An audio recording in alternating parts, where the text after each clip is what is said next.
በጌታ ጨብጨባችሁ ጨምሩና የኔ ወዳጅ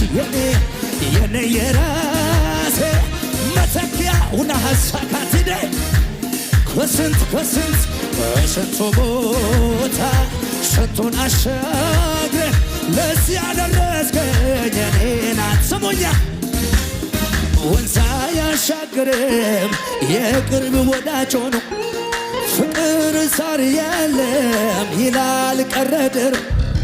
ሁኔታው ሲቀየር በያለበት ቦታ ለሁሉም ጊዜ አለው ጉልበቱ ሲፈታ የማትለዋወጥ